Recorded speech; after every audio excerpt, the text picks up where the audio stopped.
Welcome to MBA Wallah English Medium, and in this particular session we are going to talk about something that I get asked so very often, and that is, hey, where would you want me to read from? Or in other words, well, I'm going to talk about the top reading sources for the CAD exam, but I don't know whether you and I have worked earlier or not. But I don't really start from that. I always question the status quo. I would rather take you down to the first principles and then bring it back up from there. So the first question that I think you and I should talk about is, why should you even read? I mean, yes, there are people around us who would ask us to read, but should we even be reading? So what's your answer? Drop it in the comments below. I'll go through those later.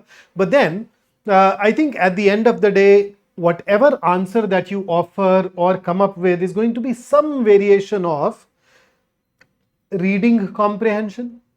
So we know that in the CAT exam, we get passages.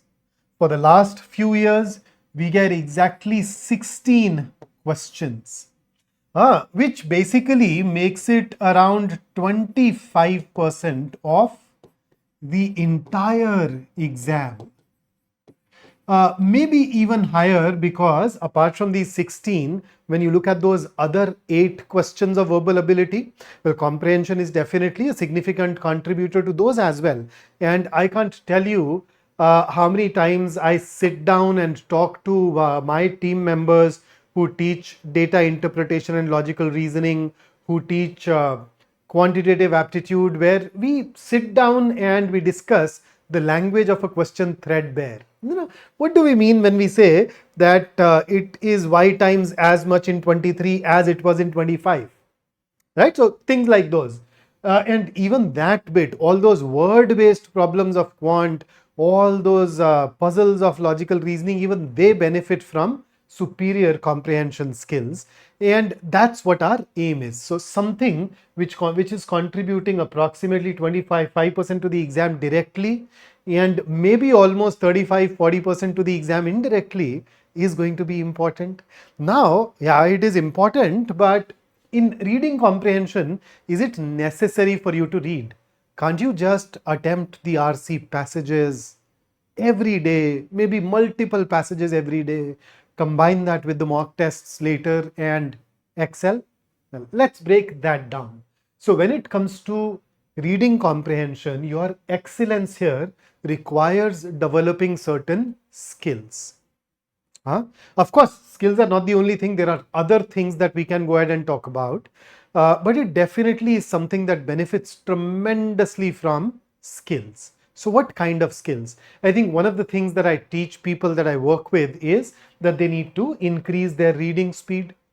At the same time, I believe that they can be faster and more accurate if they somehow learn to bump up their short-term retention of the passage that they've read. And then, of course, at its heart, a passage would obviously test your ability to understand. So, yes, comprehension. And within this domain of comprehension, I think at the end of the day, you need to understand the language used in the passage, which would involve becoming better at vocabulary, grammar, and becoming comfortable with the subject matter of that passage, right? And because these are skills, how do you improve? Well, the only way to improve when it comes to skills is structured practice. A very vigorous, structured practice. See, think of any other skill. One of the skills that I plan to work on soon is singing. Never taken singing lessons. And I thought that, hey, that sounds nice, kuch na, that you need to go ahead and keep learning something. So why not go ahead and learn to sing? Now, if I refuse to practice, do you think I'll become an excellent singer even if I work with an amazing instructor, an amazing coach? No. When it comes to skills, all those how-tos do not matter much unless you practice. So the instruction, the guidance, the mentoring, you'd benefit from them only through practice. And that is why we ask people to go ahead and engage in some very extensive and eclectic reading.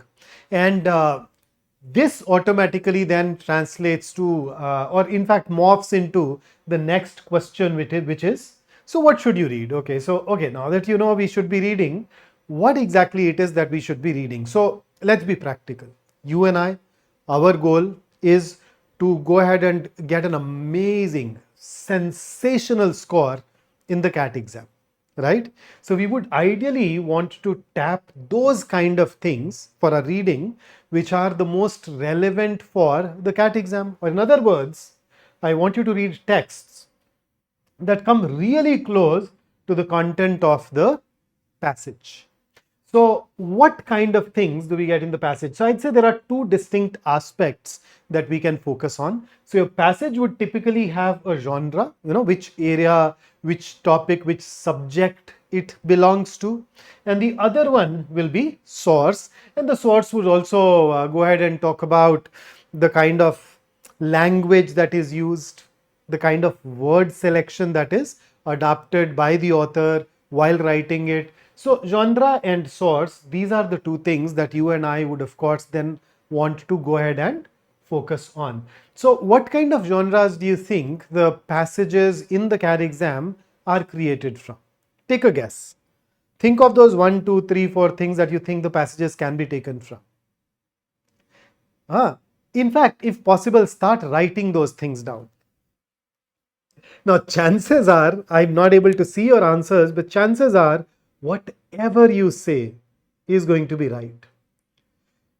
Over the course of last 25 years of working with CAT aspirants, and a couple of years prior to that, maybe if you look at my own journey as a CAT aspirant, I've known this exam for a really long time. And I have seen passages coming from everywhere, right? So when I talk about the genre, there is hardly anything that is left untouched. Now you'd of course think of the common culprits like philosophy, psychology, politics and all that, and you're absolutely right. But then I've seen a movie review as a part of the CAT exam. I have seen an obituary turned into a CAT exam. An obituary, imagine. Somebody big passed away, some other big people said some big things about that person. Those things got published in magazines, and the examiner ended up picking up one of those things, one of those obituaries. And there they were, right? So everything is a fair game. I think barring maybe just a couple of areas which I think they will not ask, everything other than that can actually be turned into an RC passage, and therefore the more variety you bring to your reading, the better it is. With that said, if I look at the last 10 years of the exam, then here is an analysis of the different genres. I've not put in CAT 24 into it yet. I will soon. But even if I put that 1 year in, it is not really going to change the percentages by a lot. So in the last decade or so, we're getting a lot of passages from areas like sociology and anthropology. So that automatically makes it a higher priority item for you. Then a lot of passages from science and technology, and in fact my gut feel is that with the advent of AI and so much of the discussion centering around it, I frankly expect the percentage for this area to go up. Then we've been getting a lot of passages from biology, especially zoology, right? Along with that, these concerns about environments, etc., have also been more or less a constant. Then passages based on business and economy, history, culture.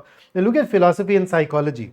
If I talk about a decade prior to the one that I'm sharing with you, philosophy and psychology along with politics were the dominant themes.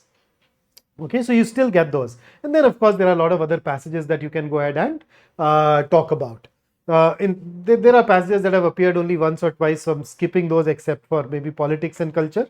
I've introduced them here because normally passages based on political theory, passages based on culture, especially art and literature, are areas that a lot of people struggle with. Thus I thought that it will be good to introduce you to these as well. So typically the passages that trouble the people the most are based on philosophy and psychology. Sorry. Then a lot of people who are not familiar with biology, they typically have an issue here. So you want to ensure that these are the kind of subject matters that you go ahead and work on. So at this juncture, you may want to ask that, okay, read what? So one of the suggestions that I typically offer is that you read articles, preferably long form articles, the longish articles, not the shortish half a page, 1 page articles, but the longer articles. So where do you read these articles from? Once again, my answer will be that you read the articles from the kind of places that the IIMs are reading their articles from. So where are they picking up their articles from? Well, here is an analysis of the sources for you. So quite a few of the passages actually come from books. In fact, in CAT 24, around half of them came from books. But then there are some other websites which are a perennial favorite with the examiners. So we're talking about New York Times, Eon Essays, The Guardian, Smithsonian, Time, Atlantic Economist. There are more, right? So you can talk about Nature. I can talk about Scientific American. If I look at CAT 24, BBC was one of the websites, one of the publications that the IIMs tapped into. So ideally, you would like to go ahead and pick up the things from here. So here, let me talk about some of my favorites from these sources. So when I say long form articles, say I talk about New York Times. So you go to New York Times and this is how the header would typically look like. So there are a lot of headings: world, US, politics, this. But for the CAT exam, let me narrow it a bit. So I want you to focus more on these parts. So particularly when it comes to me, I use this to read science and tech primarily. So when it comes to New York Times, I go ahead and read more of science and tech from here. I may throw in a bit of arts and books from here. So these are the 4 subheadings that you can explore at leisure and read the kind of articles that catch your fancy. Or if I take you to the Guardian, Guardian would also have a lot of subheadings. And if you were to expand these subheadings, you'd get this. So I'll once again go ahead and share my favorites from here. So when it comes to Guardian, I typically follow environment from the news section, and then I go to Guardian to focus more on books, art and design, these kind of things, and then maybe occasionally a bit of health and fitness from lifestyle. But then I don't read that for the CAT. I read that because I'm interested in that area. Okay, and alongside that, I may also go ahead and read some columnists that I really like. And the Guardian View is basically an equivalent of the editorials. If you want to, you can of course go ahead and read there. So these are my favorite subheadings from the Guardian. Barring health and fitness, I think you can explore these other areas for sure. You can definitely add science if you want to, climate if you want to, because we do get passages from these areas as well. Then, of course, coming to the one which is the most popular one among the CAT aspirants, Eon Essays, that talks about a lot of things. Now, if you expand the menu here, you'd find that Eon basically gives you passages, or not passages, we convert them into passages, articles that are based on philosophy, science, psychology, society, culture.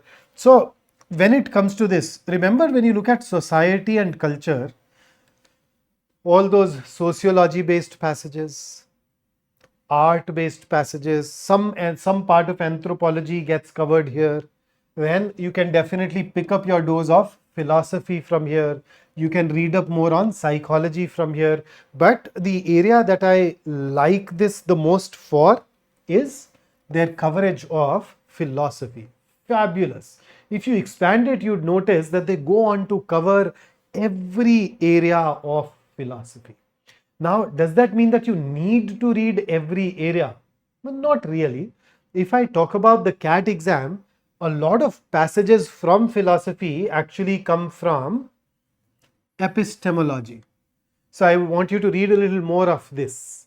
Quite a few based on ethics. And then on and off. Once every few years, you get something from philosophy of language, something that talks about political theories and their origin. So these are the kind of things. Maybe occasionally philosophy of mind, but the ones in circle are the ones that I want you to go ahead and frequent moving forward. Go to these areas a little more often, and that should definitely help you more. Similarly, when I talk about Smithsonian, has a lot of different things that they talk about, but within Smithsonian, I would typically go to history, right? On the previous tab, you'd see if you go to history, you'd find a lot of different areas. So archaeology, US history, world history. So this is the one that I typically read to equip myself for the kind of passages that we get in the CAT exam. Another tab that I so very frequently open here is science. So apart from New York Times, in fact, I use that a little less. I get a lot of my science coverage from this particular place, Smithsonian. So you can read on human behavior, mind and body, our planet. So it gives you a very wide mix, right? So whatever is happening latest, human behavior touches upon psychology, mind and body will also have shades of philosophy. So very, very engaging articles, and not as long as the ones in Aeon, and that can be a plus for a lot of us. So read what? Of course, read long form articles, but apart from that, do you realize that a lot of passages also come from books? So it is a good idea. So if you ask the question is, should I be reading books? My take is that it is a good idea to read books, especially after a while if you're struggling with familiarity, right?